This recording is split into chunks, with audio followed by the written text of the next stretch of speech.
नमस्कार दोस्तों, नमः शिवाय। जीवन ज्योति चैनल में आप सभी का हार्दिक स्वागत करती हूँ। मैं सपना शुक्ला। दोस्तों, आज की वीडियो में आप सभी लोग श्रवण करेंगे बैसाख मास अमावस्या की पावन कथा। दोस्तों, बैसाख मास अति पवित्र और पावन मास माना जाता है। यह मास श्री हरि नारायण जी का स्वरूप माना जाता है।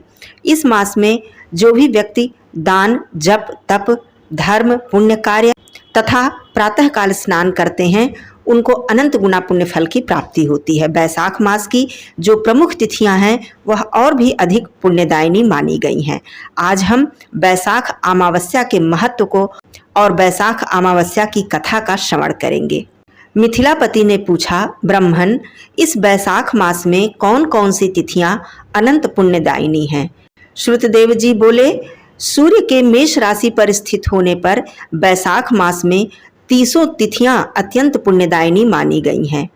उसमें स्नान, दान, तपस्या, होम, देव पूजा, पितृ पूजा एवं पुण्य कर्म एवं कथा का श्रवण यदि किया जाए तो वह तत्काल मुक्ति देने वाला है। जो रोग आदि से ग्रस्त और दरिद्रता से पीड़ित हैं वह मनुष्य इस पुण्यमयी कथा को सुनकर कृतकृत्य हो जाते हैं। बैसाख मास मन से सेवन करने योग्य है क्योंकि यह समय उत्तम गुणों से युक्त है।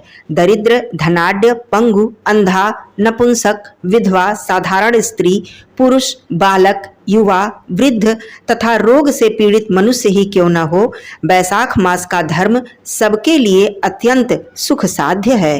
परम पुण्यमय बैसाख मास में जब सूर्य मेष राशि में स्थित हो तब पाप नाशिनी अमावस्या कोटि गया के समान फल देने वाली होती है। हे राजन, जब पृथ्वी पर राजर्षि सांवर्णी का शासन था उस समय 30वें कलयुग के अंत में सभी धर्मों का लोप हो चुका था। उसी समय आनर्त देश में धर्मवर्ण नाम से विख्यात एक ब्राह्मण थे। मुनिवर धर्मवर्ण ने उस कलयुग में ही किसी समय महात्मा मुनियों के सत्रयाग में सम्मिलित होने के लिए पुष्कर क्षेत्र की यात्रा की। वहां कुछ व्रतधारी महर्षियों ने कलयुग की प्रशंसा करते हुए इस प्रकार कहा था, सतयुग में भगवान विष्णु को संतुष्ट करने वाला जो पुण्य 1 वर्ष में साध्य है वही त्रेता में 1 मास में और द्वापर में 15 दिनों में साध्य होता है। परंतु कलयुग में भगवान विष्णु जी का स्मरण कर लेने मात्र से ही उससे 10 गुना पुण्य प्राप्त हो जाता है। कलयुग में बहुत थोड़ा सा पुण्य भी कोटि गुना होता है।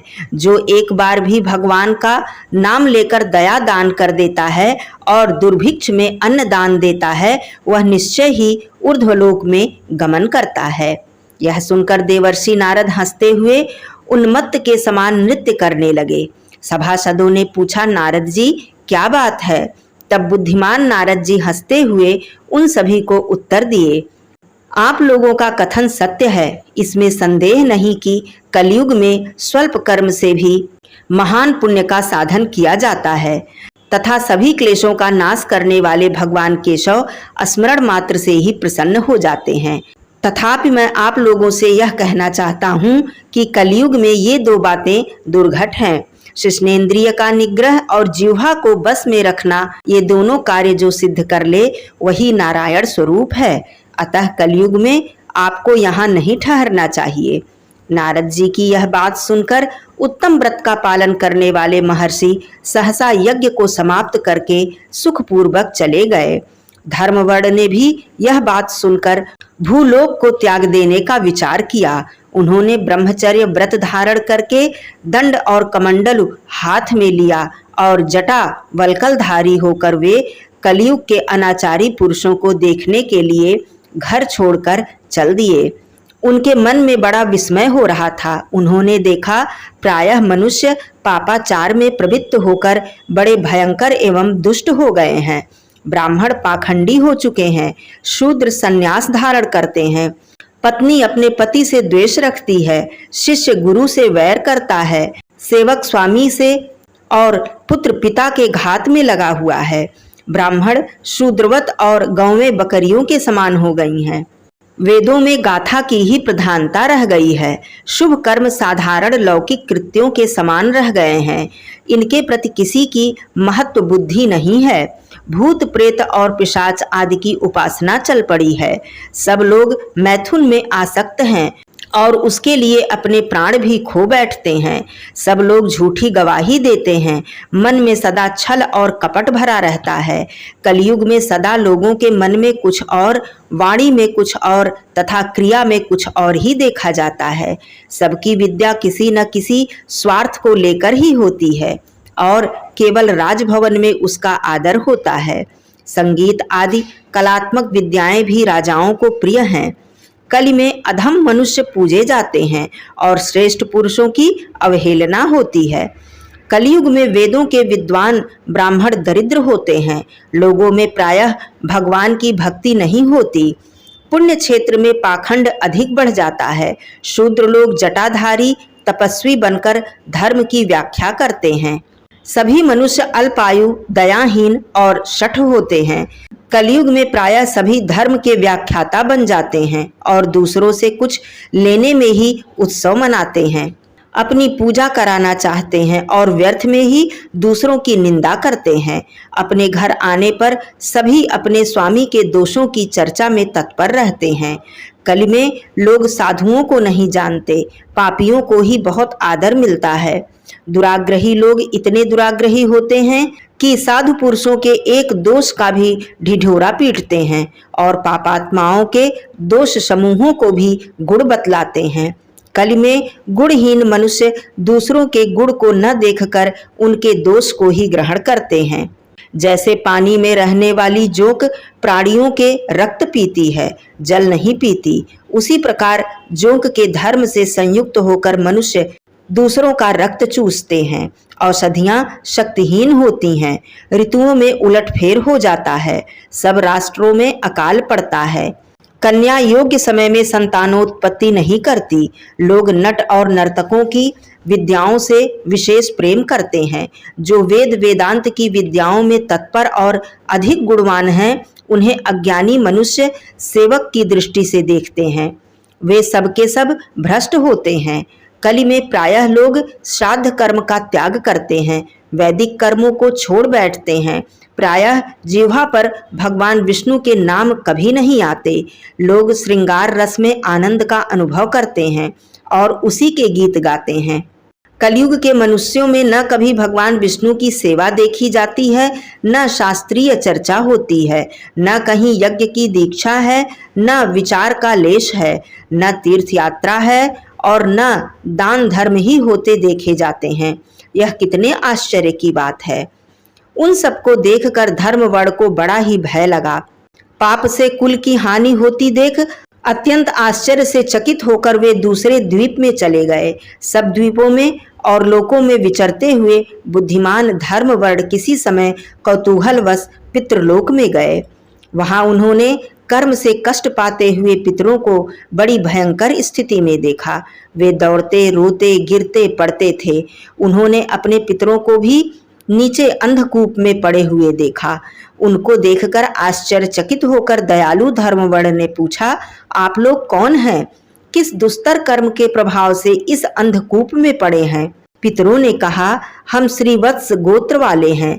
पृथ्वी पर हमारी कोई संतान नहीं रह गई है, अतः हम श्राद्ध और पिंड से वंचित हैं। इसीलिए यहाँ हमें नरक का कष्ट भोगना पड़ रहा है। संतानहीन दुरात्माओं का अंधकूप में पतन होता है। हमारे वंश में एक ही महायशस्वी पुरुष है जो धर्मवर्ण के नाम से विख्यात है, किंतु वह विरक्त होकर अकेला घूमता फिरता है। उसने गृहस्थ धर्म को स्वीकार नहीं किया। वह एक ही तंतु हमारे कुल में अवशिष्ट है। उसकी भी आयु क्षीण हो जाने पर हम लोग घोर अंधकूप में गिर पड़ेंगे, जहां से फिर निकलना अत्यंत दुष्कर होगा। इसलिए तुम पृथ्वी पर जाकर धर्मवर्ण को समझाओ। हम लोग दया के पात्र हैं। हमारे वचनों से उनको यह बताओ कि हमारी वंश रूपा दूर्वा को काल रूपी चूहा प्रतिदिन खा रहा है। क्रमशः सारे वंश का नाश हो गया है, एक तुम ही बचे हो। अब तुम भी मर जाओगे, तब संतान परंपरा न होने के कारण तुम्हें भी अंधकूप में गिरना पड़ेगा। इसलिए गृहस्थ धर्म को स्वीकार करके संतान की वृद्धि करो। इससे हमारी और तुम्हारी दोनों की ऊर्ध्वगति होगी। यदि एक भी पुत्र बैसाख, माघ अथवा कार्तिक मास में हमारे उद्देश्यों से स्नान, श्राद्ध और दान करेगा, उससे हम लोगों की ऊर्ध्वगति होगी और नरक से उद्धार हो जाएगा। यदि एक पुत्र भी भगवान विष्णु का भक्त हो जाए, एक भी एकादशी का व्रत रखने लगे, अथवा यदि एक भी भगवान विष्णु की पापनाशक कथा का श्रवण कर ले, तो उसकी 100 बीती हुई पीढ़ियों का तथा 100 भावी पीढ़ियों का उद्धार हो जाता है। वे पीढ़ियां पाप से आवृत्त होने पर भी नरक का दर्शन नहीं करती। दया और धर्म से रहित उन बहुत से पुत्रों के जन्म से क्या लाभ, जो कुल में उत्पन्न होकर सर्वव्यापी भगवान नारायण की पूजा अर्चना नहीं करते। इस प्रकार प्रिय वचनों द्वारा धर्म वर्ण को समझाकर तुम उसे विरक्तिपूर्ण ब्रह्मचर्य आश्रम से गृहस्थ आश्रम में प्रवेश करने की सलाह दो। पितरों की यह बात सुनकर धर्मवर्ण अत्यंत विस्मित हुए और हाथ जोड़कर बोले, मैं ही धर्मवर्ण हूँ, मैं ही धर्मवर्ण के नाम से विख्यात आपके वंश का दुराग्रही बालक हूँ। यज्ञ में महात्मा नारद जी का यह वचन सुनकर कि कलयुग में प्रायः कोई भी रसनेन्द्रिय और शिश्नेन्द्रिय को दृढ़ता पूर्वक संयम में नहीं रखता, मैं दुर्जनों की संगति से भयभीत होकर अब तक दूसरे दूसरे द्वीपों में घूमता रहा। इस कलयुग के 3 चरण बीत गए, अंतिम चरण में भी 3.5 भाग व्यतीत हो चुके हैं। मेरा जन्म व्यर्थ ही बीता है, क्योंकि जिस कुल में मैंने जन्म लिया उसमें माता पिता के ऋण को भी मैंने नहीं चुकाया। पृथ्वी के भारभूत उस शत्रु तुल्य पुत्र के उत्पन्न होने से क्या लाभ, जो पैदा होकर भगवान विष्णु और देवताओं तथा पितरों की पूजा न करे। मैं आप लोगों की आज्ञा का पालन करूंगा। बताइए, पृथ्वी पर किस प्रकार मुझे कलयुग से और संसार से भी बाधा नहीं प्राप्त होगी। धर्मवर्ण की बात सुनकर पितरों ने कहा, पुत्र, तुम गृहस्थ आश्रम स्वीकार करके संतानोत्पत्ति के द्वारा हमारा उद्धार करो। जो भगवान विष्णु की कथा में अनुरक्त होते हैं, निरंतर श्री हरि का स्मरण करते हैं और सदाचार के पालन में तत्पर रहते हैं, उन्हें कलयुग बाधा नहीं पहुंचाता। मानद, जिसके घर में शालिग्राम शिला अथवा महाभारत की पुस्तक हो, उसे भी कलयुग बाधा नहीं दे सकता। जो वैशाख मास के धर्मों का पालन करता है, माघ स्नान में तत्पर होता है और कार्तिक में दीप देता है, उसे भी कल की बाधा नहीं प्राप्त होती।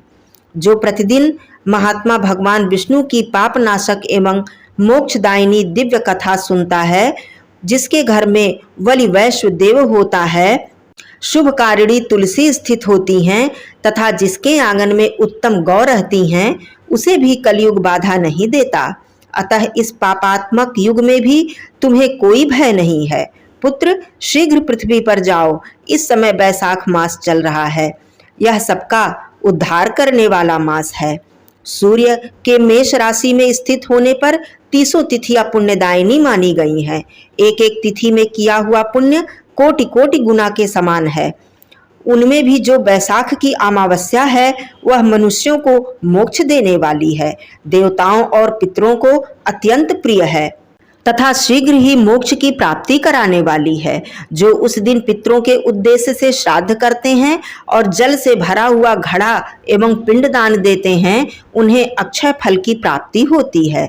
अतः महामते, तुम शीघ्र जाओ और जब अमावस्या हो तब कुंभ सहित श्राद्ध एवं पिंडदान करो। सबका उपकार करने के लिए गृहस्थ धर्म का आश्रय लो। धर्म, अर्थ और काम से संतुष्ट होकर उत्तम संतान पाकर फिर मुनि वृत्त से रहते हुए सुखपूर्वक द्वीप दीपांतरों में विचरण करो। पितरों के इस प्रकार के आदेश देने पर धर्मवर्ण शीघ्रता पूर्वक भूलोक में गए। वहां मेष राशि में सूर्य के स्थित रहते हुए वैशाख मास में प्रातःकाल स्नान करके देवताओं, ऋषियों तथा पितरों का तर्पण किया। फिर कुंभ दान सहित पाप विनाशक श्राद्ध करके उसके द्वारा पितरों को पुनरावृत्ति रहित मुक्ति प्रदान की। तत्पश्चात उन्होंने स्वयं विवाह करके उत्तम संतान को जन्म दिया और लोक में उस पापनाशिनी अमावस्या तिथि को प्रसिद्ध किया। तदंतर वे भक्ति पूर्वक भगवान की आराधना करने के लिए हर्ष के साथ गंधमादन पर्वत पर चले गए। इसीलिए वैशाख मास की यह अमावस्या तिथि परम पवित्र तथा परम पुण्यदायी मानी गई है। बोलिए भक्त वत्सल श्री हरि भगवान विष्णु जी की जय। दोस्तों वीडियो पसंद आई हो तो इसे लाइक और शेयर जरूर ही कीजिएगा। चैनल पे यदि पहली बार हैं तो चैनल को सब्सक्राइब कीजिएगा। कमेंट बॉक्स में ओम नमो भगवते वासुदेवाय अवश्य लिखिएगा। धन्यवाद दोस्तों। नमः शिवाय। हर हर महादेव।